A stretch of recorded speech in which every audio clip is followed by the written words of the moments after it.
Praise the Lord. സങ്കീർത്തനം 45:1-2. എൻ്റെ ഹൃദയം ശുഭവചനത്താൽ കവിയുന്നു, എൻ്റെ ഹൃദയ രാജാവിന് വേണ്ടിയുള്ളത് എന്ന് ഞാൻ പറയുന്നു.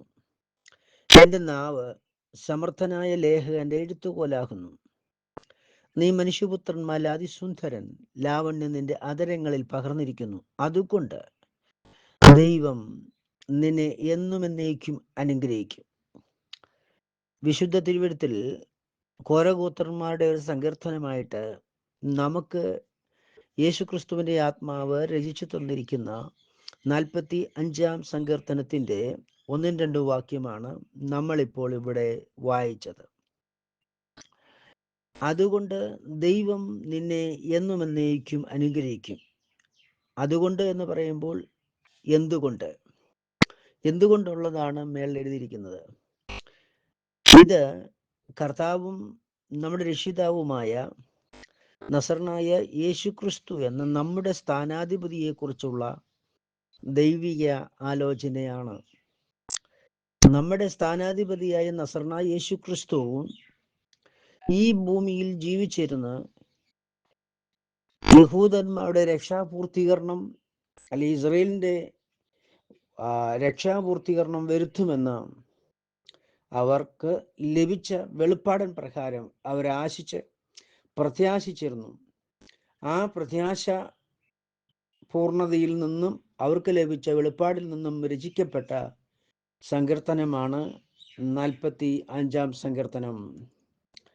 ഇന്നവർ, അതായത് കോരഗോത്രന്മാർ ജീവിച്ചിരുന്ന പീരീഡ് എന്ന് പറയുന്നത് BC 1500 പീരീഡിലാണ്.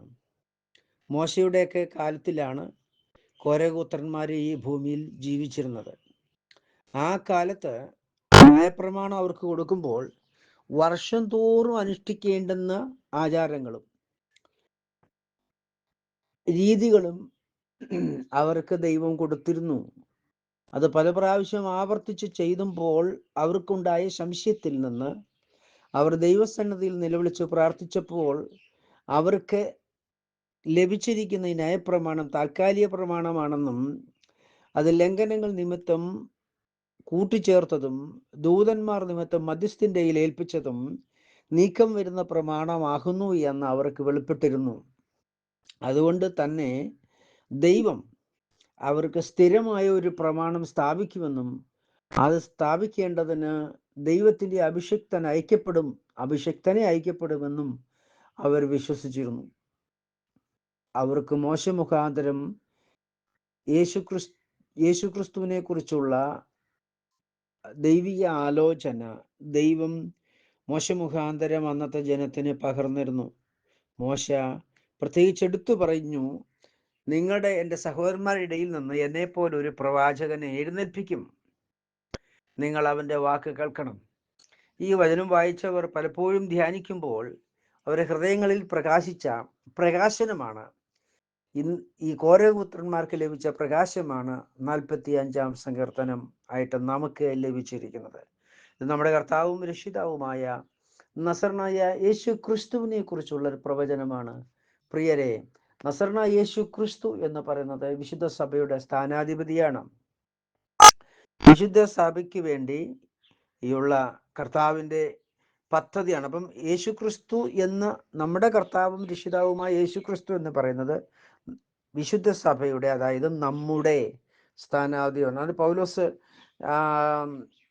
ലേഖനങ്ങൾ എഴുതുമ്പോൾ ഇങ്ങനെ എഴുതിയിരിക്കുന്നു, നാമോ സഹോദരന്മാരെ എന്ന് പല ലേഖനങ്ങളിൽ ഉദ്ധരിച്ചിരിക്കുന്നു. ആ നാം എന്ന് പറയുന്നതാണ് ആര്? ദൈവസഭ. അവരുടെ ഈ നാം എന്ന് പറയുന്ന ദൈവസഭയ്ക്ക് ദൈവം ഇട്ടിരിക്കുന്ന അടിസ്ഥാനമാണ് പത്രോസ് മുഖാന്തരമുള്ള അടിസ്ഥാനം. ദൈവസഭയ്ക്ക് ഇട്ടിരിക്കുന്ന ഒരേ ഒരു അടിസ്ഥാനമേ ഉള്ളൂ, ഒരേ ഒരു വഴിയേ ഉള്ളൂ. അതാണ് പത്രോസിന്റെ ഉപദേശം. പത്രോസിന്റെ ഉപദേശം അനുസരിക്കാത്ത ഒരു വ്യക്തി ദൈവസഭയ്ക്കകത്ത് വരികയില്ല. ദൈവസഭയുടെ അംഗത്വം നമുക്ക് ലഭിക്കുന്നില്ല എങ്കിൽ നമ്മൾ ക്രിസ്തുവേശുവിൻ്റെ അവകാശം പ്രാപിക്കില്ല.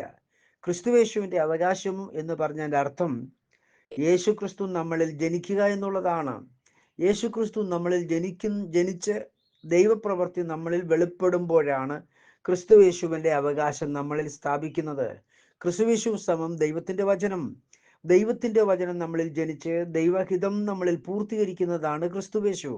അതിൽ ക്രിസ്തുയേശു എന്ന് പറയുമ്പോൾ ആമേൻ ദൈവത്തിന്റെ പദ്ധതിയാണ്, ദൈവത്തിന്റെ പ്ലാനാണ്. കർത്താവ് അതുകൊണ്ടാണ് പറയുന്നത്, മുന്നറിഞ്ഞവരെ വിളിച്ചും. റോമാലേഖനം 8-ാം അധ്യായത്തിൽ ഇങ്ങനെ എഴുതിയിരിക്കുന്നു, അവൻ മുന്നറിഞ്ഞവരെ വിളിച്ചും വിളിച്ചവരെ നീതീകരിച്ചും നീതീകരിച്ചവരെ തേജസ്വീകരിച്ചും ഇരിക്കുന്നു. അപ്പം ദൈവത്തിന്റെ മുന്നറിവിൽപ്പെട്ടതാണ്, മുന്നറിവാണ്, ദൈവത്തിന്റെ പദ്ധതിയാണ്, പ്ലാനാണ്, ദൈവത്തിന്റെ തിരുഹൃദയത്തിലുള്ള രഹസ്യമായിരുന്നു. ഈ കോരകൂത്രന്മാരുടെയൊക്കെ കാലങ്ങളിൽ അവർക്ക് ഈ രഹസ്യം അതിൻ്റെ പൂർണ്ണതയിൽ വെളിപ്പെട്ടിരുന്നില്ല. അവർ ഭാഗമായി മാത്രം കർത്താവ് അവർക്ക് വെളിപ്പെടുത്തിയിരുന്നു. സ്തോത്രം. ആ വെളിപ്പാടാണ് ഇവിടെ റോമാലേഖനം 8-ാം അധ്യായത്തിൽ കർത്താവിൻ്റെ ദാസനായ പൗലോസ് മുഖാന്തരം എഴുതപ്പെട്ടിരിക്കുന്ന ദൈവിക ആലോചനയിൽ 8-ാം അധ്യായത്തിൻ്റെ 28-ാം വാക്യത്തിൽ പറയുന്നത്, എന്നാൽ ദൈവത്തെ സ്നേഹിക്കുന്നവർക്ക് നിർണയപ്രകാരം വിളിക്കപ്പെട്ടവർക്ക് തന്നെ സകലതും നന്മയ്ക്കായി കൂടി വ്യാപരിക്കുന്നു എന്ന് നാം അറിയുന്നു. 29-ാം വാക്യം, അവൻ മുന്നറിഞ്ഞവരെ തൻ്റെ പുത്രൻ അനേകം സഹോദരന്മാരിൽ ആദിജാതനാകേണ്ടതിന് അവൻ്റെ സ്വരൂപത്തോട് അനുരൂപരാകുവാൻ മുൻ നിയമിച്ചിരിക്കുന്നു. മുന്നറിഞ്ഞവരെ വിളിച്ചും വിളിച്ചവരെ നീതീകരിച്ചും നീതീകരിച്ചവരെ തേജസ്വീകരിച്ചും ഇരിക്കുന്നു. 30-ാം വാക്യം, മുന്നറിഞ്ഞവരെ വിളിച്ചും മുന്നറിഞ്ഞവരെ ഒക്കെ ദാക്കാന അധുന കർത്തിയ. പ്രിയ സഹോദരങ്ങളെ നോക്കിയേ, മുൻ അറിഞ്ഞവരെ അവിടെ ബഹുവചനമാണ്. മാത്രമല്ല, മുന്നറിവിൽപ്പെട്ട ഓരോ വ്യക്തിയെയും ദൈവത്തിന് വ്യക്തിപരമായി അറിയാമെന്നുള്ളതാണ്. അർത്ഥാൽ ഈ ഭൂമിയിൽ നമ്മളെ മനുഷ്യനായി ദൈവം ജനിപ്പിക്കുന്നതിന് മുമ്പ് തന്നെ നമ്മളെ വ്യക്തിപരമായി ദൈവം അറിഞ്ഞിരുന്നു. ഇതാണ് മുന്നറിഞ്ഞവരെ എന്ന വാക്കിന്റെ അർത്ഥം. അവിടെ അറിഞ്ഞിരുന്ന വ്യക്തി സമൂഹങ്ങളെയെല്ലാം വ്യക്തി സമൂഹമായും നമ്മുടെ ദൈവം അറിഞ്ഞിരുന്നു. അവരെ വ്യക്തിപരമായും അറിഞ്ഞിരുന്നു. ഓരോ വ്യക്തിയെയും ഓരോ അവയവത്തെയും സെപ്പറേറ്റ് ആയിട്ട് കർത്താവ് അറിഞ്ഞിരുന്നു. അപ്പോൾ തന്നെ വ്യക്തി സമൂഹമായി അറിഞ്ഞിരുന്നു. കാരണം ദൈവം സർവജ്ഞാനിയാണ്. സർവജ്ഞാനിയായ കർത്താവിന് സർവ്വതും അറിയാമല്ലോ. ഓർക്കണം, അപ്പോൾ ദൈവത്തിൻ്റെ പ്ലാനും പദ്ധതിയുമാണ് ഈ നടക്കുന്നത്. ദൈവം എന്നുണ്ടോ, ദൈവത്തിന് ശബ്ദമുണ്ട്. ശബ്ദം എന്ന് പറയുന്നതാണ് വചനം. അപ്പം ദൈവത്തിന് ആരംഭമില്ലാത്തതുപോലെ ഈ ശബ്ദത്തിനും എന്തില്ല, ആരംഭമില്ല. പക്ഷേ നമ്മൾ ചിന്തിക്കേണ്ടത്, മനസ്സിലാക്കേണ്ടുന്ന കാര്യം, ഈ ശബ്ദമായ ദൈവവചനം വ്യക്തിത്വം സ്വീകരിക്കുന്നതിന് ഒരു പീരീഡ് ദൈവം നിയമിച്ചു. ആ പീരീഡിനാണ് നീ എൻ്റെ പുത്രൻ, ഇന്ന് ഞാൻ നിന്നെ ജനിപ്പിച്ചിരിക്കുന്നത് പ്രവചനം ഉരുത്തിരിയുന്നത്. സ്തോത്രം. അതിന് ദൈവം ഒരു ദിവസം നിശ്ചയിച്ചു. ആ ദിവസമാണ് കൃപായുഗം. പ്രിയരെ, അത് തീരാറായി, വേഗം അത് തീരാറായി. എന്ന് പറഞ്ഞാൽ ദൈവശബ്ദം ശരീരത്തിൽ വെളിപ്പെട്ടിരുന്നില്ല, ശരീരം ധരിച്ചിരുന്നില്ല, വ്യക്തിത്വം ധരിച്ചിരുന്നില്ല. പക്ഷെ ദൈവത്തിന്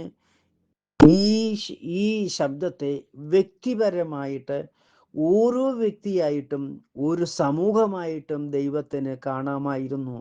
ദൈവത്തിനറിയാം. അത് നമ്മുടെ മാനുഷിക തലങ്ങളിൽ ഗ്രഹിക്കുവാൻ ബുദ്ധിമുട്ടാണ്. വിശ്വാസത്താൽ വിശ്വസിക്കുന്നവർക്ക് ഇത് സകലതും സാധ്യമാണ്. അതുകൊണ്ട് നമുക്ക് വിശ്വാസത്താൽ മാത്രമേ ദൈവീയ പദ്ധതികൾ, ദൈവീയ കാര്യങ്ങളെ ഗ്രഹിച്ചറിയാൻ കഴിയത്തുള്ളൂ. അതുകൊണ്ട് എന്നെ കേൾക്കുന്ന എൻ്റെ പ്രിയ സഹോദരങ്ങളെ, യോബിന്റെ പുസ്തകം നമ്മൾ പഠിക്കുമ്പോൾ ദൈവപുത്രന്മാർ ഉല്ലസിച്ചിരുന്നു എന്ന് നമ്മൾ തിരുവെഴുത്തിൽ വായിക്കുന്നു. ആമേൻ. അന്ന് മുതലേ കർത്താവിൻ്റെ പുത്രന്മാർ കർത്താവിൻ്റെ പദ്ധതിയിലുണ്ട്, കർത്താവിൻ്റെ ദൃഷ്ടിയിലുണ്ട്.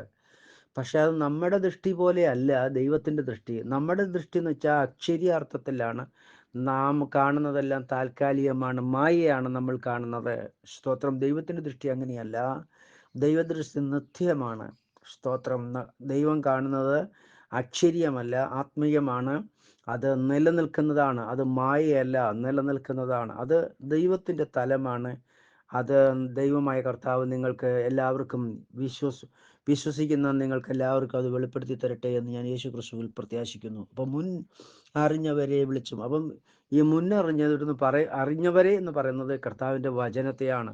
ദൈവത്തിൻ്റെ വചനത്തിന് അന്ന് വ്യക്തിത്വം ഉണ്ടായിരുന്നില്ല. വ്യക്തിത്വം ഉണ്ടായാലും മധ്യലപ്പം ഇതാണ്, അന്ന് കർത്താവിൻ്റെ മുന്നറിവിലുള്ള ദൃഷ്ടിയിൽ വ്യക്തിത്വം ഉണ്ടെങ്കിലും നമുക്ക് കാണത്തക്ക രീതിയിലുള്ള വ്യക്തിത്വം ഉണ്ടായിരുന്നില്ല. എന്നാൽ കർത്താവിൻ്റെ ദൃഷ്ടിയിൽ അവർക്ക് വ്യക്തിത്വം ഉണ്ടായിരുന്നു. അതുകൊണ്ടാണ് ദൈവം തിരുവെടുത്ത് പറയുന്നത്, അവർ മുന്നറിഞ്ഞവരെ വിളിച്ചിരിക്കുന്നു. സ്തോത്രം. നമ്മുടെ ഒരു വിശുദ്ധ കൂട്ടായ്മയിൽ ഒരു കൂട്ടം ജനം ഉണ്ടെന്നിരിക്കട്ടെ. അങ്ങനെയാണെങ്കിൽ നമ്മൾ സംബോധന ചെയ്യുന്നു അവരെന്ന് പറയുമ്പോൾ നമ്മുടെ മുമ്പിലുള്ള ആ വിശുദ്ധ കൂട്ടായ്മയാണ്. ഹല്ലേലൂയ. നമ്മുടെ നിയമസഭയിൽ ഒരു കൂട്ടം ജനമുണ്ട്. ആ കൂട്ടത്തിലുള്ളവരെ നമ്മൾ എന്ത് വിളിക്കുന്നു? അവർ എന്ന് സംബോധന ചെയ്യുന്നു. ഒരു സമൂഹം നമ്മുടെ മുമ്പിൽ കൂടി വരുമ്പോൾ ആ സമൂഹത്തെ കൊണ്ടിട്ട് നമ്മൾ പറയുന്നു അവർ എന്ന് സംബോധന ചെയ്യുന്നു. അവർ വലിയൊരു കൂട്ടമായിട്ട് അവർ കൂടി വന്നു എന്ന് നമുക്ക് പറയാൻ കഴിയുന്നു. അതെന്താണ്? അക്ഷരീയമായി നമ്മൾ നമ്മുടെ കണ്ണിൽ കാണുന്ന ഒരുപാട് വ്യക്തി സമൂഹമുള്ള ഒരു കൂട്ടം. ഇതേപോലെയാണ് ദൈവത്തിൻ്റെ ജ്ഞാനദൃഷ്ടിയിൽ ഒരുപാട് വ്യക്തികളുള്ള ഒരു വ്യക്തി കൂട്ടമാണ് വിശുദ്ധ സഭ. ഹല്ലേലൂയ. അപ്പം ഈ മുന്നറിഞ്ഞവരെ ദൈവം വിളിച്ചവരെ നീതീകരിച്ചെടുത്ത ഈ മുന്നറിവിലുള്ള വെളിയിൽ പ്രകാരം സഹോദര നിങ്ങൾ ഉണ്ടാകട്ടെ എന്ന് ഞാൻ കർത്താവിൽ പ്രത്യാശിക്കുന്നു. എൻ്റെ വാക്ക് കേൾക്കുന്ന നിങ്ങളെല്ലാവരും എന്ന് ഞാൻ കർത്താവിൽ ആഗ്രഹിക്കുന്നു. കർത്താവാകുന്ന ദൈവം ആമേൻ ആ കൃപ നിങ്ങളുടെ മേൽ പകരട്ടെ. അങ്ങനെയെങ്കിൽ നിങ്ങൾ ദൈവവചനത്തിൻ്റെ ഹല്ലേലൂയ ദൈവവചനത്താലുള്ള ആമേൻ ദൈവവചനത്തിൽ നിന്ന് ഉരുത്തിരിഞ്ഞ സൃഷ്ടികളായി തീരുവാൻ സർവശക്തൻ നിങ്ങളിൽ പ്രസാദിക്കട്ടെ. ഞാൻ യേശുക്രിസ്തുവിൽ നിങ്ങളോട് രഹസ്യം പറയുന്നു. സ്തോത്രം. ഈ വചനം ശരീരത്തിൽ വെളിപ്പെടുവാൻ ദൈവം ഒരു ശരീരം നിയോഗിച്ചു. ആ ശരീരമാണ് ഇന്ന് യേശുക്രിസ്തുവിൻ്റെ നാമത്തിൽ സ്നാനപ്പെട്ട് വിശുദ്ധ ജീവിതം നയിക്കുന്ന വിശുദ്ധന്മാരുടെ കൂട്ടം എന്ന് പറയുന്നത്. ഈ ശരീരത്തെ ദൈവം മുന്നറിഞ്ഞതാണ്, മുൻ നിയമിച്ചതാണ്, മുൻ വിളിച്ചതാണ്. സ്തോത്രം. അങ്ങനെയെങ്കിൽ ദൈവം നമ്മളിൽ നമ്മുടെ ഈ ശരീരത്തെ അതായത് നമ്മുടെ ശരീരവാസത്തെ മുന്നറിഞ്ഞതാണ്, മുൻ വിളിച്ചതാണ്, മുൻ തെരഞ്ഞെടുത്തതാണ്. സ്തോത്രം. എന്തിന്? ലോകത്തെയും ലോകത്തിലുള്ളതിനെയും ജഡത്തെയും ജഡത്തിലുള്ളതിനെയും സാത്താനെയും സാത്താനുള്ളതിനെയും ന്യായം വിധിക്കേണ്ടതിന് സർവശക്തനായ ദൈവം ലോകത്തെയും ലോകത്തിലുള്ളതിനെയും വിധിക്കേണ്ടതിന് മുന്നറിഞ്ഞ ശരീരമാണ് നമ്മൾ. ആകയാൽ ഈ ശരീരവാസം നമുക്ക് വിലയേറിയതായിരിക്കുന്നത് പോലെ നമ്മുടെ ഈ ശരീരവാസം നമുക്ക് വിലയേറിയതായിരിക്കുന്നത് പോലെ തന്നെ ദൈവത്തിനും അത് വിലയേറിയതാണ്. ആകയാൽ ദൈവിക വില, നമ്മുടെ വിലയല്ല അതിന് പ്രാധാന്യം, ദൈവം നമ്മുടെ ശരീരത്തിന് കൊടുത്തിരിക്കുന്ന വില, അത് നമ്മളിലുള്ള ആത്മീയ ജീവിതത്തിൻ്റെ അടിസ്ഥാനപരമായ ആത്മീയ ജീവിതത്തിൻ്റെ മുന്നേറ്റമാണ്. അത് നമ്മുടെ ജീവിതത്തിൽ ഉണ്ടാകുവാൻ സർവശക്തിയുള്ള ദൈവമായ പരിശുദ്ധ പിതാവ് എല്ലാ തലങ്ങളിലും നമ്മളിൽ പ്രസാദിച്ച് നമ്മളെ അനുഗ്രഹിക്കുവാൻ തക്കവണ്ണം പ്രാർത്ഥനയോടും നിലവിളിയോടും കണ്ണുനീരോടും കൂടെ സർവശക്തൻ്റെ മുമ്പാകെ നിലകൊള്ളുവാൻ സർവശക്തിയുള്ള ദൈവമായ പിതാവ് നിങ്ങളെ സഹായിക്കട്ടെ എന്ന് ഞാൻ കർത്താവിൽ ആശിക്കുന്നു, പ്രാർത്ഥിക്കുന്നു. നിങ്ങൾക്ക് ദൈവം സഹായം തിരുമാറാകട്ടെ. എന്നെ കേൾക്കുന്ന എൻ്റെ പ്രിയപ്പെട്ട സഹോദരങ്ങളെ, ദൈവം നമ്മളെ സ്നേഹിച്ചിരിക്കുന്നു. നമ്മൾ വായിച്ച സങ്കീർത്തന ഭാഗത്തിൽ കോരഹ പുത്രന്മാർക്ക് ദൈവം കൊടുത്തൊരു വെളിപ്പാട്. എന്താണ് വെളിപ്പാട്? അവരുടെ രക്ഷാപൂർത്തീകരണം എന്നുള്ളതാണ് അവരുടെ വെളിപ്പാട്. അവരുടെ വിഷയം എന്താണ്? അവരുടെ വിഷയം എന്ന് പറഞ്ഞാൽ പാവമാണ്. അവർ വർഷം തോറും ആണ്ടുതോറും അവർ ചെയ്തുകൊണ്ടിരുന്ന യാഗങ്ങളിലൂടെ അല്ലെങ്കിൽ അവർക്ക് പാപമോചനത്തിനായിട്ടുള്ള അവരുടെ ശുദ്ധീകരണ നിയമത്തിലൂടെ അവർക്കൊരു നിത്യമായ ഒരു പാപമോചനം അല്ലെങ്കിൽ നിത്യമായ ഒരു സമാധാനം, നിത്യമായ ഒരു സന്തോഷം അവർക്ക് ലഭിച്ചിരുന്നില്ല. സ്തോത്രം. അതുകൊണ്ട് ഹല്ലേലൂയ, അവരുടെ ഹൃദയത്തിൽ ഇന്ന് നമ്മൾ അനുഭവിച്ചുകൊണ്ടിരിക്കുന്ന സമാധാനം, യേശുക്രിസ്തു മുഖാന്തരമുള്ള സമാധാനം അവർക്ക് ലഭിച്ചിരുന്നില്ല. അവരുടെ നിഴലായിട്ട് പ്രത്യാശിച്ചുകൊണ്ടിരുന്നത് മാത്രമേ ഉള്ളൂ. ഇത് അവർക്ക് ലഭിച്ചിരുന്നു എങ്കിൽ തേജസ്സിൻ്റെ കർത്താവിൻ്റെ വെളിപ്പാട് അവർക്ക് ലഭിക്കുമായിരുന്നു. തേജസ്സിൻ്റെ കർത്താവിനെ അവർ ക്രൂശിക്കുകയില്ലായിരുന്നു. ഹല്ലേലൂയ. സ്തോത്രം. ഈ വെളിപ്പാട് ദൈവം അവർക്ക് മറച്ചു വെച്ചിരുന്നു. അതുകൊണ്ട് അവർക്ക് നമ്മൾ ഇന്ന് അനുഭവിക്കുന്ന നിത്യസമാധാനം, ഇന്ന് നമ്മുടെ ധനമായിരിക്കുന്ന നിത്യസന്തോഷം അവർക്ക് ഉണ്ടായിരുന്നില്ല.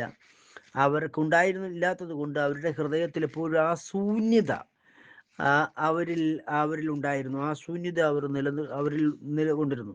അതുകൊണ്ട് ഈ ശൂന്യതയിൽ നിന്നുള്ളൊരു മോചനത്തിനായിട്ട് അവർ ദിനംപ്രതി ദൈവത്തോട് നിലവിളിച്ചപ്പോൾ വിശുദ്ധന്മാർക്ക് ദൈവം വെളിപ്പെടുത്തി, ഭാഗം ഭാഗമായിട്ട് വെളിപ്പെടുത്തി കൊടുത്തു. അതാണ് എബ്രായ ലേഖനം 1-ാം അധ്യായത്തിൽ ഇങ്ങനെ പറയുന്നത്, ദൈവം പണ്ട് ഭാഗം ഭാഗമായിട്ടും വിവിധങ്ങളായിട്ടും പ്രവാചകന്മാർ മുഖാന്തരം പിതാക്കന്മാരോട് അരുളി ചെയ്തിട്ട്. അപ്പം കർത്താവാകുന്ന ദൈവം ഭാഗം ഭാഗമായിട്ടും വിവിധങ്ങളായിട്ടും പ്രവാചകന്മാർക്കോട്, കോരഹിന്റെ പുത്രന്മാരെന്ന ദൈവത്തിന്റെ പ്രവാചകൻ, ദാവീദ് എന്ന കർത്താവിന്റെ പ്രവാചകൻ, മോശ എന്ന പ്രവാചകൻ, അബ്രഹാം, ഇസഹാക്ക്, യാക്കുന്ന പ്രവാചകന്മാർ, പിന്നെ യെശയ്യാ, യിരെമ്യാവ്, ഇങ്ങനെയുള്ള കർത്താവിന്റെ ദാസന്മാർക്ക് ദാസന്മാരോട് ആസാഫ് എന്ന പ്രവാചകൻ, ഇങ്ങനെയുള്ള പ്രവാചകന്മാരിലൂടെ ദൈവം ഭാഗം ഭാഗമായിട്ടും വിവിധങ്ങളായിട്ട് കർത്താവിൻ്റെ രക്ഷയെക്കുറിച്ചുള്ള അറിവ് അക്കാലങ്ങളിൽ പകർന്നു കൊടുത്തു. ആ പകർന്നു കൊടുത്ത ആ വെളിപ്പാടുകൾ അവർ പാട്ടുകളായി രചിച്ചതാണ്. അതിലൊരു പാട്ടാണ് നമ്മൾ വായിച്ച 45-ാം സങ്കീർത്തനം. വ്യക്തമായി ശുഭമായി ഇതിനകത്ത് രചിച്ചിരിക്കുന്നു. Price the Lord. എൻ്റെ ഹൃദയം ശുഭവചനത്താൽ കവിയുന്നു. സ്തോത്രം. എൻ്റെ കൃതി രാജാവിന് വേണ്ടിയുള്ള, കഴിഞ്ഞ ആഴ്ച നമ്മൾ ചിന്തിച്ചല്ലോ എന്താണ് കൃതി എന്നും. അതിൻ്റെ അങ്ങേയാഴ്ച നമ്മൾ ശുഭവചനത്തെക്കുറിച്ച് ചിന്തിച്ചു. എൻ്റെ നാവ് സമർത്ഥനായ ലേഖകൻ്റെ എഴുത്തുകോലാകുന്നു. എൻ്റെ നാവ്, ആരുടെ നാവ്? ഒരു ദൈവ പൈതലിൻ്റെ നാവ്. യേശുക്രിസ്തു എന്ന ദൈവത്തിൻ്റെ വചനത്തിൽ നിന്ന് വീണ്ടും ജന്മം പ്രാപിച്ച് ദൈവകൃപയിൽ ജീവിക്കുന്ന ഒരു ദൈവ പൈതലിൻ്റെ നാവ് എങ്ങനെയായിരിക്കണം? സമർത്ഥനായ ലേഖകന്റെ എഴുത്തുകോൽ എന്ന് പറഞ്ഞാൽ ദൈവത്തിന് വളരെ പ്രസന്നമായിരിക്കണം. Praise the lord. ദൈവപ്രസന്നമല്ലാത്ത വാക്കുകൾ നമ്മുടെ നാവിൽ നിന്ന് നമ്മൾ യേശുക്രിസ്തുവിൻ്റെ നാമനിമിത്തം നീക്കിക്കളയേണ്ടത് ആവശ്യം. സ്തോത്രം. അതിനായി ദൈവസന്നിധിയിൽ ഉപവസിക്കുകയും പ്രാർത്ഥിക്കുകയും ചെയ്യുവാൻ കർത്താവായ യേശുക്രിസ്തു നിങ്ങളെ സഹായിക്കുമാറാകട്ടെ. യേശുക്രിസ്തു ഈ ഭൂമിയിലായിരുന്ന സമയത്ത് അവൻ്റെ നാവിനെ കുറിച്ച് ദേവദാസനായ പത്രോസും ലൂക്കോസും വ്യക്തമായി എഴുതിയിരിക്കുന്നു. ഹല്ലേലൂയ. അവൻ്റെ നാവിൽ അശുദ്ധമായത് യാതൊന്നും ഉണ്ടായിരുന്നില്ല. ഹല്ലേലൂയ. അതുപോലെ പ്രിയപ്പെട്ടവരെ, നമ്മുടെ നാവിലും അശുദ്ധമായതെല്ലാം വിട്ടുകളഞ്ഞ് ദൈവത്തിന് വേണ്ടി ജീവിപ്പാൻ കൃപ ചെയ്യും. നമ്മളെ ദൈവം സഹായിക്കുമാറാകട്ടെ. മാത്രമല്ല, നമ്മൾ വാ തുറന്ന് യേശു ക്രിസ്തുവിനെ മഹത്വപ്പെടുത്തേണ്ടതിന് സ്തോത്രം, ഈ നാവ് ഉപയോഗിക്കണം. ദൈവഹിതപ്രകാരം ഉപയോഗിക്കണം. ദൈവസന്നിധിയിൽ പ്രാർത്ഥിക്കുവാനും ബൈബിൾ വായിക്കുവാനും കർത്താവിൻ്റെ കർത്താവിനോട് പറ്റിയിരിപ്പാനും ചേർന്നിരിപ്പാനുമായിട്ട് ഈ നാവ് ഉപയോഗിച്ച് സമയങ്ങൾ ചെലവഴിക്കുവാൻ സർവശക്തൻ നിങ്ങളെ സഹായിക്കുമാറാകട്ടെ. മാത്രമല്ല, നമ്മുടെ നാവ് യേശുക്രിസ്തുവിന് സ്നാനപ്പെട്ട വിശുദ്ധ ജീവൻ നയിക്കുന്ന ഒരു വ്യക്തിയുടെ ഹൃദയത്തിൽ ജനിച്ചിരിക്കുന്ന യേശുക്രിസ്തുവിൻ്റെ ആത്മാവ് ഹൃദയത്തിൽ ജനിച്ചു കഴിയുമ്പോൾ ഹൃദയം നിറഞ്ഞു കവിയുന്നതാണ് വാ പ്രസ്താവിക്കുന്നത്. ആകയാൽ നമ്മുടെ ഹൃദയത്തിൽ യേശുക്രിസ്തു ജനിച്ച് യേശുക്രിസ്തു നമ്മളിൽ നിറഞ്ഞു കവിയുന്നെങ്കിൽ നിശ്ചയമായും നമ്മുടെ നാവിലൂടെ വരുന്നത് യേശുക്രിസ്തുവിനുള്ളതായിരിക്കും. ഹല്ലേലൂയ. ആകയാൽ യേശുക്രിസ്തുവിനുള്ളത് വളരെ മധുരമുള്ളതാണ്. തേനിലും തേങ്കട്ടേക്കാളിലും മധുരമേറിയ ദൈവവചനമാണ്. സ്തോത്രം. അത് നിങ്ങളുടെ ഹൃദയത്തിൽ നിന്ന് ഉത്ഭവിക്കുവാൻ, എൻ്റെയും നിങ്ങളുടെയും ഹൃദയത്തിൽ നിന്ന് ഉത്ഭവിപ്പാൻ സർവശക്തിയുള്ള ദൈവമായ പിതാവ് നമ്മളെല്ലാവരെയും സഹായിക്കുമാറാകട്ടെ. സ്തോത്രം.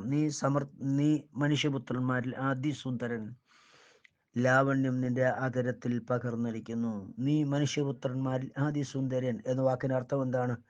ദൈവം, ഇതാണ് നമ്മൾ നേരത്തെ ചിന്തിച്ചത്, ദൈവം ഒരു ശരീരം നമുക്ക് നിയോഗിച്ചു. അതായത് നമ്മുടെ വാഴ്ത്തപ്പെട്ട തലയാകുന്ന കർത്താവ് പാവം കൂടാതെ ഈ ഭൂമിയിൽ ഒരു ശരീരം ധരിച്ചു. പാവികളായി നമ്മുടെ പാവം എല്ലാം സ്വന്തം ചുമലിൽ വഹിച്ച് നമുക്ക് വേണ്ടി മരിച്ച് അടക്കപ്പെട്ട് ഉയർത്തെഴുന്നേറ്റു. അവൻ ഉയർത്തെഴുന്നേറ്റതായി നമ്മൾ കണ്ടത് ആരെയാണ്? അത് ജീവിപ്പിക്കുന്ന ആത്മാവ്, അതായത് പരിശുദ്ധാത്മാവ്. ഈ പരിശുദ്ധാത്മാവായിട്ട് തീർന്നതിന് ശേഷം കർത്താവാകുന്ന ദൈവം നമ്മുടെ ഹൃദയങ്ങളിൽ ജനിച്ചു. പത്രോസ് മുഖാന്തരം ദൈവം സ്ഥാപിച്ചിരിക്കുന്ന ദൈവിക ഉപദേശത്താൽ നമ്മുടെ ഹൃദയങ്ങളിൽ യേശു ജനിക്കുന്നു. യേശു നമ്മുടെ ഹൃദയങ്ങളിൽ ജനിച്ച് മുന്നോട്ട് ജീവിക്കുന്ന ഈ അനുഭവമാണ് നീ മനുഷ്യപുത്രന്മാരിൽ അതിസുന്ദരൻ എന്നെഴുതിയിരിക്കുന്നത്. എന്ന് പറഞ്ഞാൽ മനുഷ്യപുത്രൻ എന്ന് പറഞ്ഞാൽ ആ മനുഷ്യൻ ആദ്യ മനുഷ്യനാണ്. ആ മനുഷ്യന്റെ പുത്രന്മാരെല്ലാം മനുഷ്യപുത്രന്മാരാണ്. രണ്ട് രീതിയിലുള്ള മനുഷ്യപുത്രന്മാർ ഈ ഭൂമിയിലുണ്ട്. ഇന്ന് നേരത്തെ ഒന്നേ ഉണ്ടായിരുന്നുള്ളൂ. ഇന്ന് രണ്ട് രീതിയിലുള്ള മനുഷ്യപുത്രന്മാർ. ഒന്ന്, സ്തോത്രം, ശരീരം സംബന്ധിച്ചുള്ള ജനനം സംബന്ധിച്ച് എല്ലാവരും ഒരേപോലുള്ള ജനനം സ്വീകരിച്ചിരിക്കുന്നത് കൊണ്ട് ഒരേ രീതിയിലുള്ള മനുഷ്യപുത്രന്മാർ ആയിട്ടിരിക്കുന്നവരിൽ യേശുക്രിസ്തു മുഖാന്തരം ദൈവം തിരഞ്ഞെടുക്കപ്പെട്ടിരിക്കുന്ന ശരീരങ്ങൾ, യേശുക്രിസ്തു സ്നാനപ്പെട്ട വേർപെട്ട, അതായത് ദൈവപുത്രൻ ജനിച്ചിരിക്കുന്ന ശരീരങ്ങൾ. സ്തോത്രം. അപ്പം ഈ രണ്ടാമത്തെ ശരീരം ഒരു വാക്കൂടെ പറഞ്ഞാൽ മാനസാന്തരപ്പെട്ട്, പത്രോസിന്റെ ഉപദേശപ്രകാരം നിങ്ങൾ മാനസാന്തരപ്പെട്ട് നിങ്ങളുടെ പാപങ്ങളുടെ മോചനത്തിന് ഓരോരുത്തൻ യേശുക്രിസ്തുവിന്റെ നാമത്തിൽ സ്നാനമേൽപ്പീൻ എന്നുള്ള കൽപ്പന അനുസരിച്ചുകൊണ്ട് യേശുക്രിസ്തുവിന്റെ നാമം പറഞ്ഞ് സ്നാപകൻ നമ്മളെ സ്നാനപ്പെടുത്തുമ്പോൾ മുൻ ക്ലിപ്പുകളിൽ നമ്മൾ കേട്ടതുപോലെ യേശുക്രിസ്തുവിന്റെ നാമനിമിത്തം നമ്മുടെ ശരീരത്തിൻ്റെയും നമ്മുടെ ജീവന്റെയും പാവങ്ങൾ ക്ഷമിക്കപ്പെടും, നീക്കപ്പെടും. അത് നമ്മൾ നന്നായിട്ടോ ഗുണപ്പെട്ടിട്ടോ ഉള്ളതെന്നുള്ളതല്ല. യേശുക്രിസ്തുവിന്റെ നാമനിമിത്തം നമ്മൾ വിശ്വസിച്ച് ഏറ്റുപറഞ്ഞ, ഞാൻ വിശ്വസിക്കുന്നു എന്ന് ഏറ്റുപറഞ്ഞ വചനം നിമിത്തവും വിശ്വസിക്കുന്നവരെ സ്നാനപ്പെടുത്തുക എന്നുള്ള ദൈവകൽപ്പന പ്രകാരം നമ്മുടെ സ്ഥാനം വഹിച്ച കർത്താവിന്റെ അഭിഷക്തൻ, അതായത് യേശുക്രിസ്തു. അഭിഷക്തൻ ആരാ? അഭിഷക്തനിരിക്കുന്ന ആരാണ്? യേശുക്രിസ്തു. യേശുക്രിസ്തുവിന്റെ ശുശ്രൂഷയാൽ, സ്തോത്രം, നമുക്ക് യേശുക്രിസ്തുവിന്റെ നാമത്തിൽ ലഭിക്കുന്ന പാപമോചനം. ഒരു ശ്രദ്ധിച്ച് കേൾക്കണം. ഒന്ന്, ഞാൻ യേശുക്രിസ്തു വിശ്വസിക്കുന്നു എന്നുള്ള വിശ്വാസവചനം, വിശ്വസിക്കുന്നവരെ സ്നാനപ്പെടുത്ത് പാപമോചനത്തിന് യേശുക്രിസ്തു സ്നാനപ്പെടുത്തുക എന്നുള്ള ദൈവകൽപ്പന. രണ്ട്, ദൈവകൽപ്പന. മൂന്ന്, സ്തോത്രം, യേശുക്രിസ്തുവിന്റെ നാമത്തിൽ സ്നാനപ്പെട്ട അഭിഷക്തനായ അഭിഷക്തൻ, ആ അഭിഷക്തനിൽ വസിക്കുന്ന ആത്മാവായ യേശുക്രിസ്തു. അപ്പം ആ യേശുക്രിസ്തുവിന്റെ ശുശ്രൂഷ മുഖാന്തരമായിട്ട് യേശുക്രിസ്തുവിന്റെ പേരിൽ നമുക്ക് ലഭിക്കുന്ന പാപമോചനം അതേതൊക്കെയാ? നമ്മുടെ ശരീരത്തിലും നമ്മുടെ ദേഹിയിലും ലഭിക്കുന്ന പാപമോചന മുഖാന്തരം ഈ ശരീരവും ഈ ദേഹിയും യേശുക്രിസ്തുവിന്റെ നാമനിമിത്തം വിശുദ്ധീകരിക്കപ്പെടുന്നു. ഇങ്ങനെ വിശുദ്ധീകരിക്കപ്പെട്ട ഒരു കൂട്ടം ജനമാണ് ദൈവത്തിന്റെ പുത്രന്മാർ എന്ന് പറയുന്നത്. അവരിലേക്ക് എന്ത് ചെയ്യുന്നു? ആ ക്ഷണത്തിൽ പരിശുദ്ധാത്മാവിനെ ദൈവം അയക്കുന്നു. ആ പരിശുദ്ധാത്മാവ് നമ്മളിൽ വന്നു കഴിഞ്ഞാൽ ഉടനെ, ഹൃദയത്തിൽ വന്നു ഉടനെ നമ്മുടെ ആത്മാവ് വീണ്ടും ജനിക്കുന്നു. പരിശുദ്ധാത്മാവ് നമ്മളിൽ ജനിക്കുന്നതിനെയാണ് നമ്മുടെ ആത്മാവിന്റെ ജനനം എന്ന് പറയുന്നത്. അപ്പം പരിശുദ്ധാത്മാവ് നമ്മളിൽ ജനിക്കേണ്ടതിന് എവിടെ ജനിക്കും? നമ്മുടെ ഹൃദയത്തിൽ ജനിക്കേണ്ടതിന് ആദ്യം എന്ത് ചെയ്യുന്നു? ഹൃദയത്തെ ദൈവം യേശുക്രിസ്തുവിന്റെ പേരിൽ വിശുദ്ധീകരിക്കുന്നു. യേശുക്രിസ്തുവിന്റെ പേര് പറയാതെ ഈ ഹൃദയം ശുദ്ധീകരിക്കപ്പെടില്ല, ഈ ശരീരം ശുദ്ധീകരിക്കപ്പെടില്ല. അങ്ങനെ യേശുക്രിസ്തുവിന്റെ പേര് പറഞ്ഞ് നമ്മുടെ ശരീരം ശുദ്ധീകരിക്കപ്പെടുമ്പോൾ 1 Corinthians 3:16 നമ്മളിൽ നിവർത്തിയാകുന്നു. നിങ്ങൾ ദൈവത്തിന്റെ മന്ദിരമെന്നും ദൈവത്തിന്റെ ആത്മാവ് നിങ്ങളിൽ വസിക്കുമെന്ന് നിങ്ങൾ അറിയുന്നില്ലയോ? ഏതാ ദൈവത്തിന്റെ ആത്മാവ്?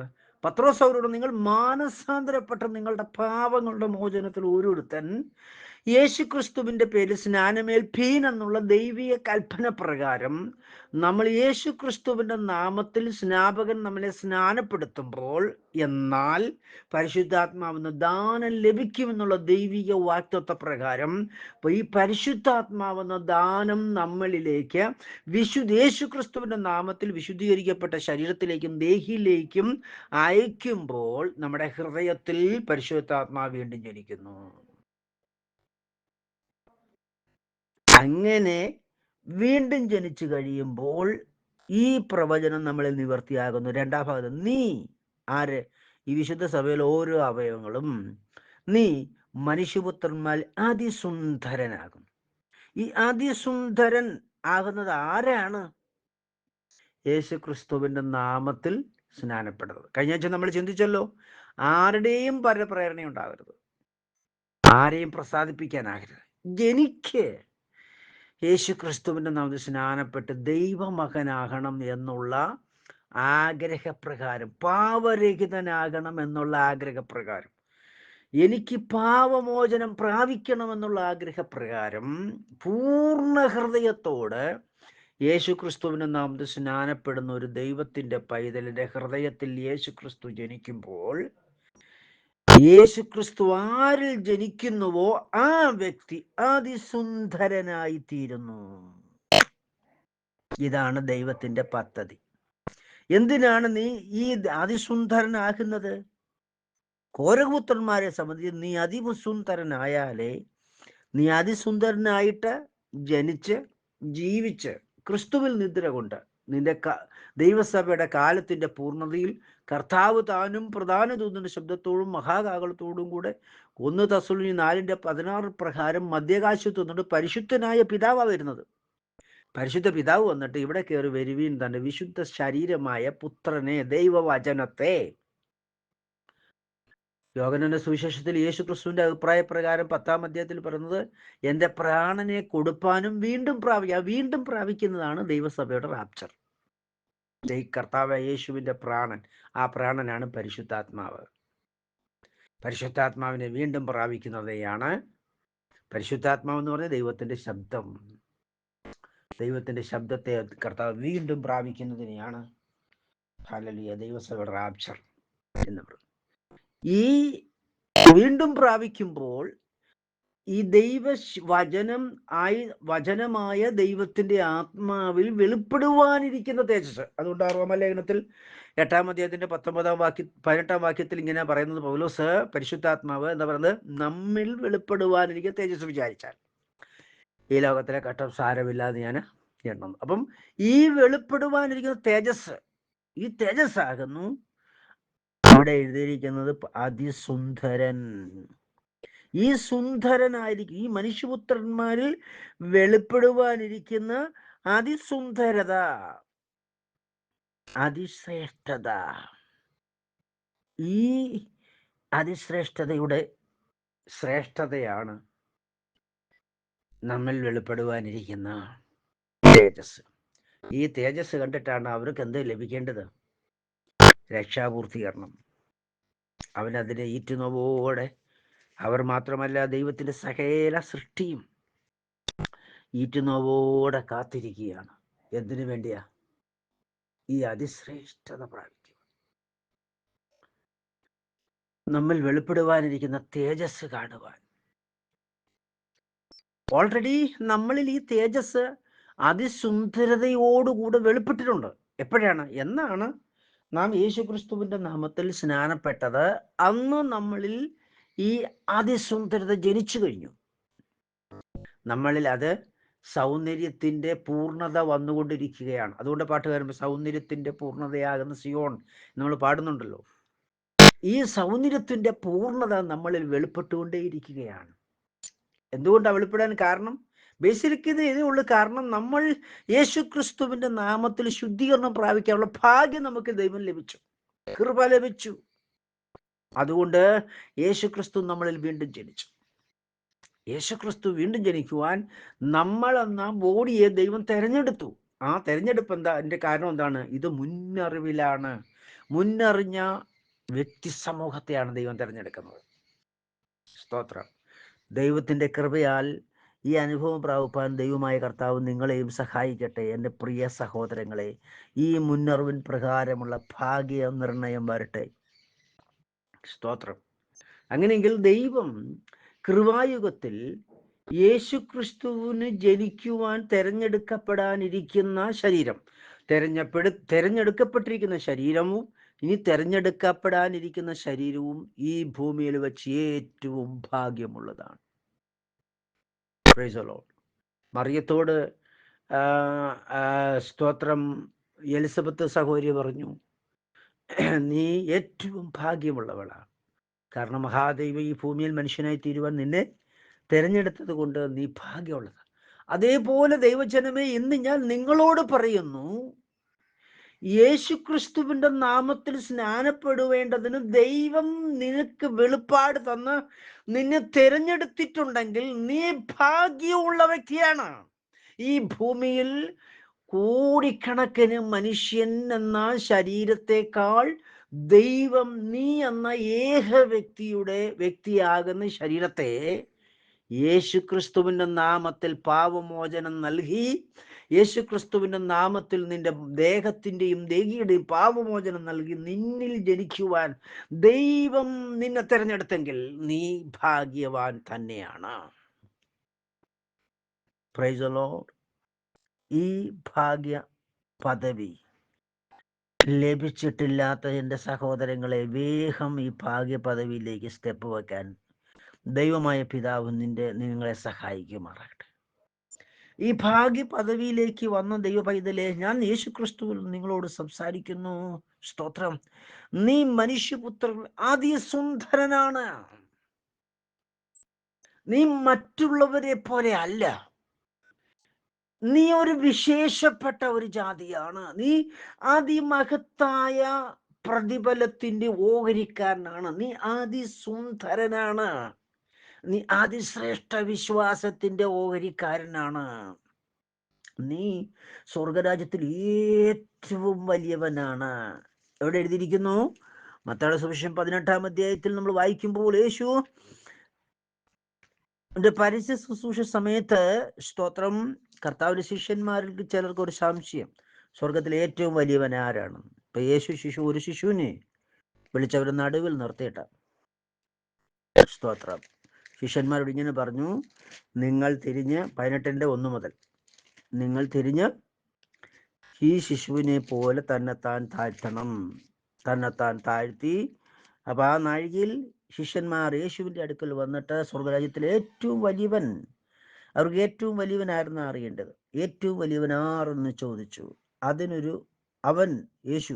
യേശു ഒരു ശിശുവിനെ അടുക്കൽ വിളിച്ച് അവരുടെ നടുവിൽ നിർത്തി, നിങ്ങൾ തിരിഞ്ഞ് ശിശുക്കളെ പോലെ വരുന്നില്ല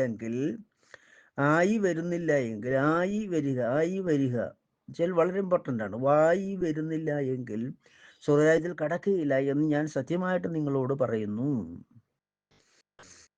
ആകയാൽ ഈ ശിശുവിനെ പോലെ തന്നെത്താൻ താഴ്ത്തുന്നവൻ സ്വർഗത്തിൽ ഏറ്റവും വലിയവൻ. 4-ാം വാക്യമാണ്, ശ്രദ്ധിച്ചു നോക്കിക്കുക. ആകയാൽ ഈ ശിശുവിനെ പോലെ തന്നെത്താൻ താഴ്ത്തുന്നവൻ സ്വർഗരാജ്യത്തിൽ ഏറ്റവും വലിയവൻ. ആരാണ് സ്വർഗത്തിൽ ഏറ്റവും വലിയവൻ? കർത്താവിന്റെ ശിഷ്യൻ. തന്നെത്താൻ താഴ്ത്തുന്നവൻ ആരാ? യേശുവിന്റെ ശിഷ്യനാകണമെങ്കിൽ എന്ത് ചെയ്യണം? പത്രോസിന്റെ ഉപദേശം അനുസരിക്കണം. അപ്പം പത്രോസിന്റെ ഉപദേശം അനുസരിച്ച് യേശുക്രിസ്തുവിന്റെ ശിഷ്യനാകുന്നവന് എന്ത് ലഭിക്കുന്നു? കർത്താവ് പറയുന്നത്, നീ മനുഷ്യപുത്രന്മാരെ അതിസുന്ദരനാണ്. നീ മനുഷ്യപുത്രന്മാരിൽ അതിസുന്ദരനാണ്. നീ ഏറ്റവും വലിയവനാണ്. ഈ ഭൂമിയിലുള്ള മനുഷ്യവംശത്തിൽ ആദമിന്റെ സന്തതിയായി ജനിച്ചതിൽ ഏറ്റവും വലിയവൻ, അതിസുന്ദരനാണ്. ആര്? യേശുക്രിസ്തുവിന് നാം സ്നാനപ്പെട്ട് വിശുദ്ധ ജീവൻ നയിക്കുവാൻ വിളിക്കപ്പെട്ടവർ. ഈ വെളിപ്പാട് കോരകൂത്തന്മാർക്കുണ്ടായിരുന്നു.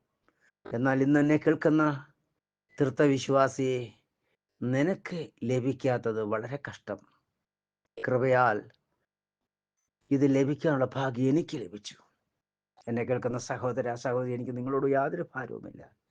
നിങ്ങൾക്കും ഈ കൃപ ലഭിക്കട്ടെ എന്ന് ഞാൻ യേശുക്രിസ്തുവിൽ പ്രാർത്ഥിച്ചുകൊണ്ട് എൻ്റെ വാക്കുകൾ നിർത്തുന്നു. സഹോദര, മടങ്ങി വരിക. യേശു നിങ്ങളെയും സ്നേഹിക്കുന്നു.